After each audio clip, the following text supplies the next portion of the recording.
Good morning, everyone. Thank you for those of you who took some time out of your day to join us as we take an opportunity here to talk you through the workflow behind Yuba College's budget development process.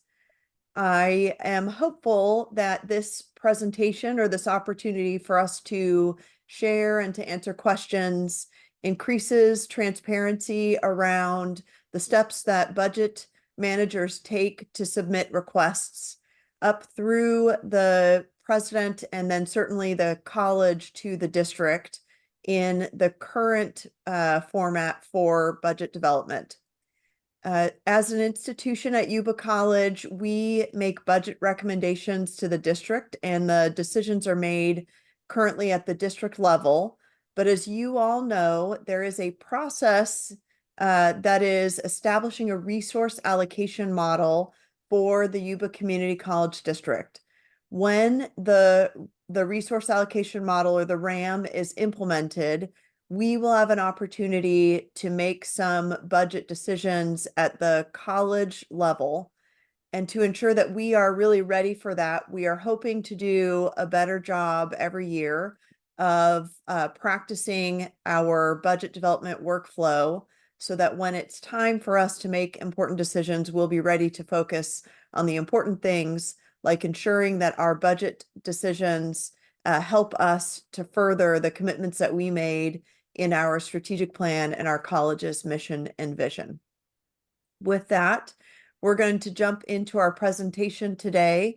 I'm going to give some of the presentation, but I'm also going to be joined by Yuba College's fiscal analyst, Irma Guzman, who will jump in and share some information as we move along. Hello, everyone. So the discretionary, lottery, instructional funds, and one-time budget request spreadsheets were sent over to the budget managers this past Tuesday, October 15th. The deadline for them to get it back to the vice presidents is Friday, November 15th. So that gives them a whole month to kind of look it over. Throughout the whole month, they have the opportunity to ask me questions, come and I can meet with them so they can I can show them step by step what they've done, what they've requested in the past, and just how everything works. Right after they meet with them, they submit to the vice presidents. The first meeting with the executive team, the vice presidents and president, will be Wednesday, November 20th. And then the second meeting will be Tuesday, December the 3rd. Following that, all the recommended budget will be reviewed, if necessary, through the governments. All the budget requests, all this is going to take time, different meetings. The budget request due to the district will be April 2025, which is normally when we submit it. So probably one of the most important questions today that many of you may have is, how do I ensure that something I think needs to be considered in the budget gets considered? The process that has been agreed upon through governance is that a majority of requests should come through program review. And there's a program review resource request process, which is really currently just a survey that you can submit where you align what you are asking for funds for, provide some information, and share how that will improve the outcomes that you're hoping to provide through your program. We certainly are asking that those requests have alignment to the college's educational master plan commitments.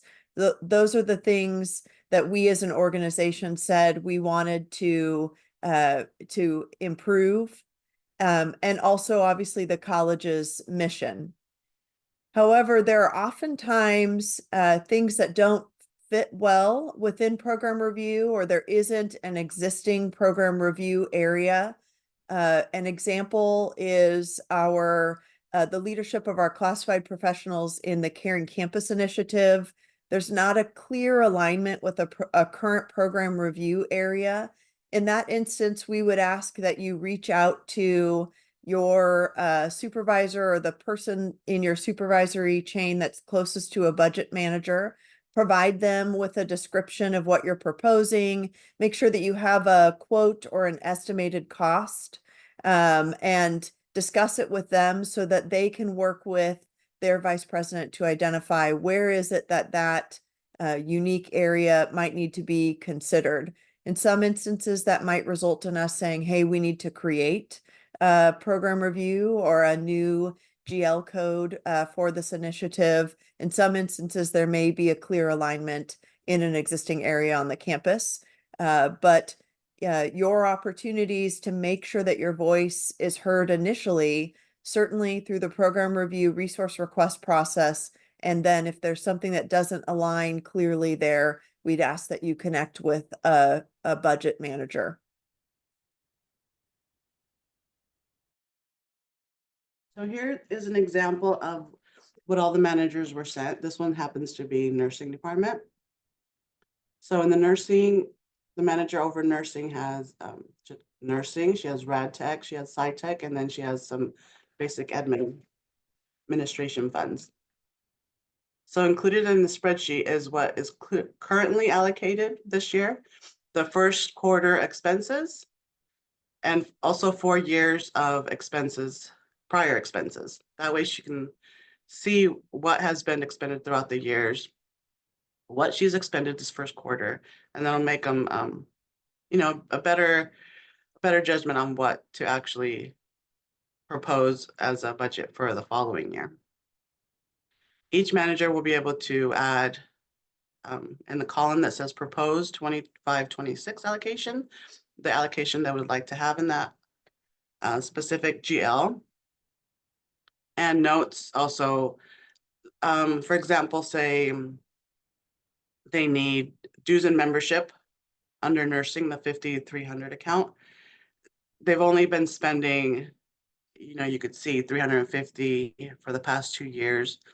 This year, they've already spent 750. So what if they know something's going to be happening, an additional cost, an additional membership that's going to equal up to $1,000.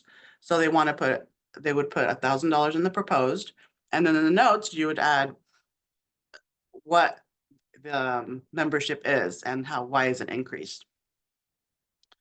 So they would do that for each of the different line items. So discretionary accounts are basically anything that's not salaries or benefits. So anything that you need to run the departments. The next slide, please. Before we jump there, I will share that in our meeting with Irma, the executive team, some of the things we most commonly see happen here in these requests are requests for things that are one time in nature, but are listed on this ongoing request. And there's a difference, and Irma's going to show you the difference here in a few slides.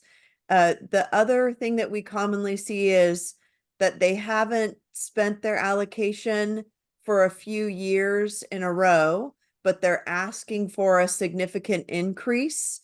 And there's no explanation for why they are going from having not spent anything for 3 or 4 years to needing a significant increase. As Irma can attest, we actually go line by line, every single line we look at, and we take a look to see if they're asking for an increase or a decrease. Sometimes when they ask for a decrease, we will actually go back and say, how will we be able to continue to pay when you're requesting a decrease? Because according to your trend, you've been spending every year, et cetera. So we do review the entire college's general ledger here, and go line by line to make sure that things are aligned to the college's mission and strategic plan, that they are on this particular sheet, that they are ongoing in nature, and that they make sense considering their spending habits in the past. Yeah.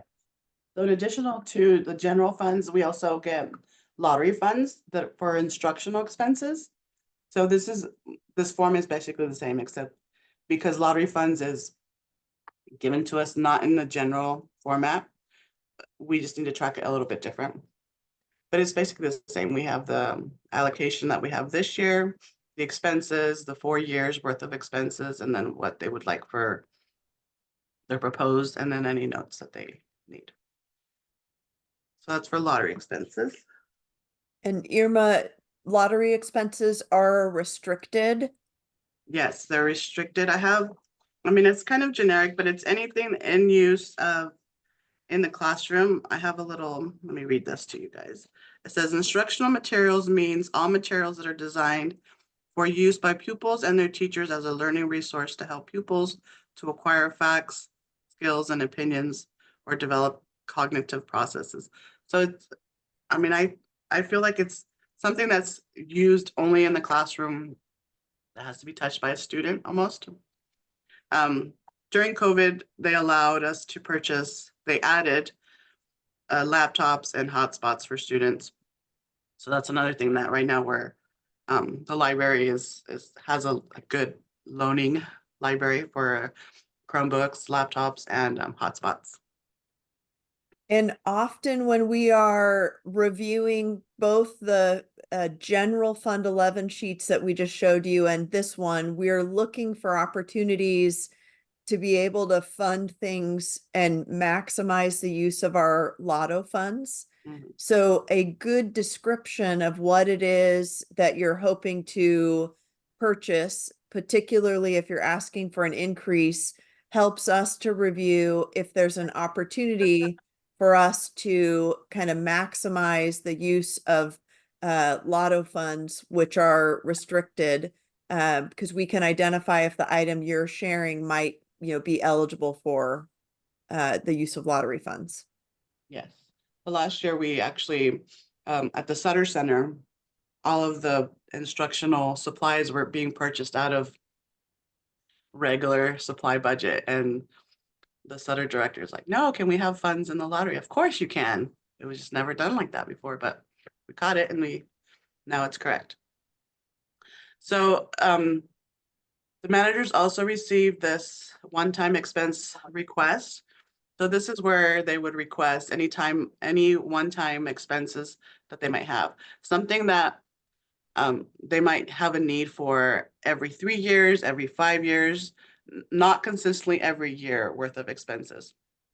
So like microscopes for a biology class, they need 50 microscopes. So this would be a perfect place to add a one-time expense request because you don't need microscopes every single year.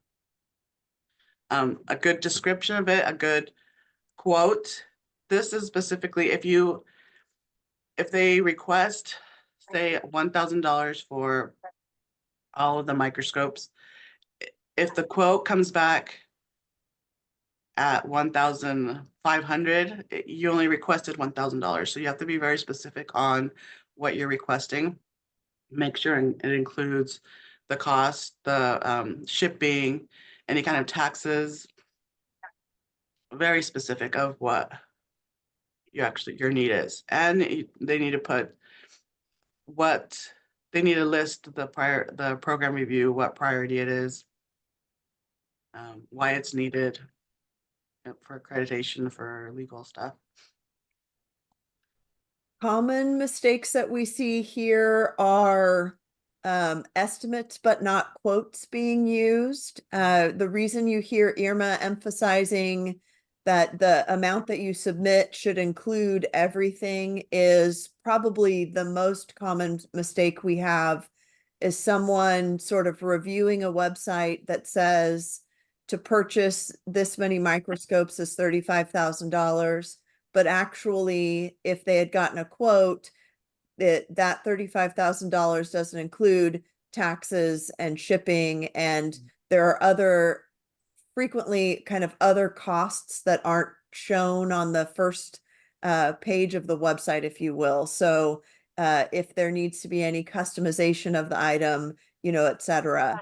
And because the one-time funds are decided by the district at the district level, we have less control if we submit the wrong amount to them. We have to ask for them to consider an increase if we are, you know, pretty far off. Frequently, if there's a couple $1,000s, we will try to cover the cost, um, but it's best if we request the entire amount upfront. One of the things that we try and do that is helpful to have a longer budget development workflow is that if there are any one-time requests that you have a quote for and are ready to go and can be ordered and received before June 30th, we will look for opportunities in this year's budget where there was planned spending or projects that didn't work out. There are, you know, just a lot of reasons that things that were planned to happen this year might not. And in those instances, we'll try and identify funding to make some of the one-time request purchases this year. We had a number of examples of that in the spring of 2024, where we received the list of one-time funding requests from across the college, and through kind of, you know, existing funding, we were able to resolve well over half of them, about $100,000 in requests across the college. And that way, we, you know, get as many needs met as possible here at the organization, and then request from the district additional funding for those things that we either couldn't purchase before June 30th or, you know, couldn't identify funding for in the existing year. The things that are helpful certainly on here, in addition to the quote, is just real clarity in what it is that you need and why it's needed. Because these items are reviewed at the chancellor's cabinet level, and I have to be able to explain kind of in detail what it is that we're trying to accomplish with the funds that we're requesting.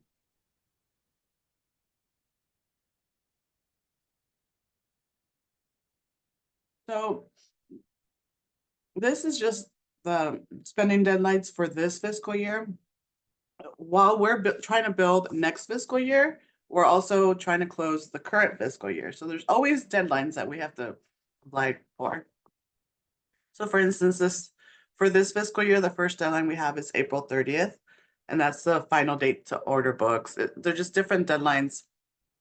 March 13th for the last day we can use our Cal cards, March 30th, May 30th, final date to put in requisitions. There's never any requisitions done in June. So these are just important deadlines for you to know that are happening while we're also trying to build another year.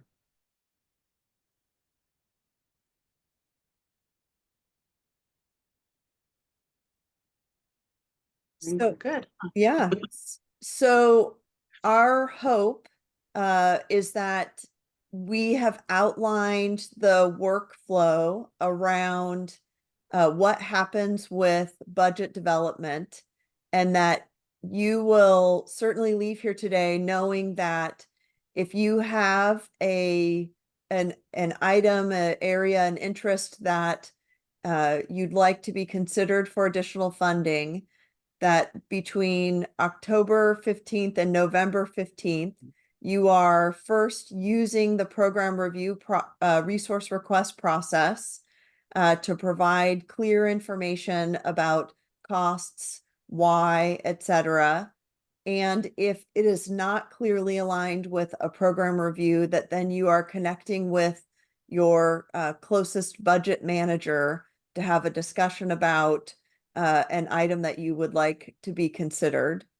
So that in that first review, where the budget center managers, most commonly deans and directors, submit their requests to the vice presidents, that will be a full view of all of the items that need to be considered, so that we can do the work to try and identify where that fits, how it fits, and have all the information we need in place to be successful in requesting those funds from the district. What we went over today is just Fund 11, lottery funds and one-time funds. As Irma mentioned, that doesn't include salaries and benefits, so it doesn't include people.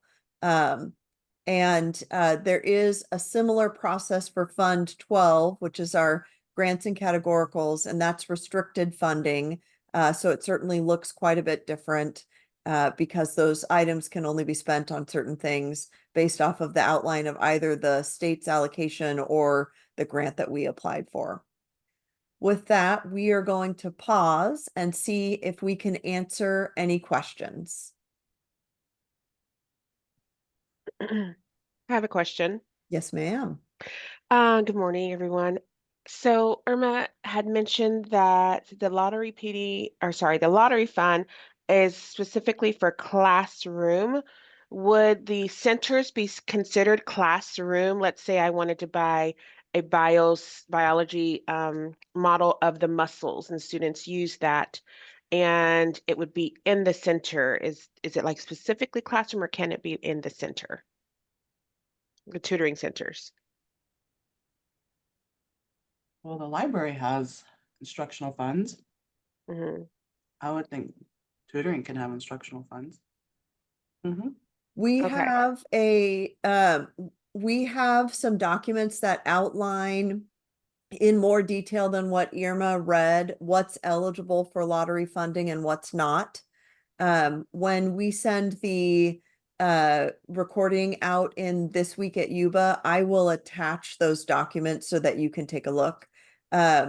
We sometimes it's about an interpretation of what's Yeah. there, and as you know, so the definition that Irma read, there might be something more specific that we don't know or understand, that our auditors, how they interpret that. So let us send you those documents when we send the recording out. And then if you can write a description for Irma, she can also get the fiscal feedback from Devinder and Kuldeep so that we have a good idea going into the request process. But great question, Tara. Thank you. I appreciate that. And yes, language is exactly what I was leaning towards.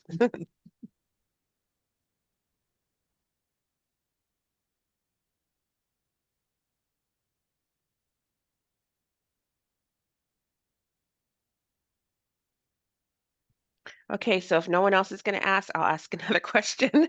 Um, so if you talked about creating a new general ledger, and is there more specific detail on what I would have to write up? Let's say I want a new specific general ledger for a certain committee, to where when it comes around to it, I'm not touching, let's say, travel funds, but I need something specifically for this committee to bring in speakers or to have workshops. How would I go about creating a new general ledger for a specific committee? So I would just Go ahead, have Irma. you add it onto the notes section.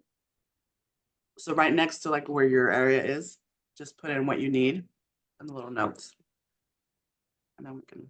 Yep. And so the addition of a GL code requires us to ask fiscal to create the GL code because it impacts their chart of accounts. So we will, if you can write a clear description of what the funds are for, the committee, specifically, we can then work with fiscal to identify if there's an existing GL that perhaps we aren't using that we might be able to assign to that, or if we do need to create a new GL code to use. But the success is really going to be based on clarity and what's the committee that you are creating the budget for. What is it that the committee is interested in spending funds on, and what's its alignment with the college's EMP, the strategic plan, mission, and vision. Thank you.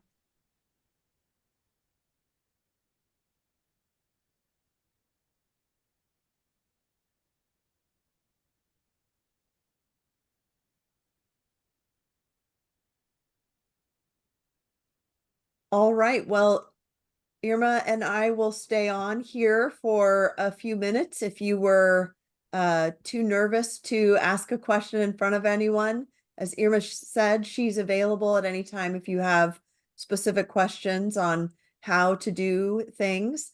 And I appreciate those of you who joined us today to learn a bit more about the workflow of our budget development process.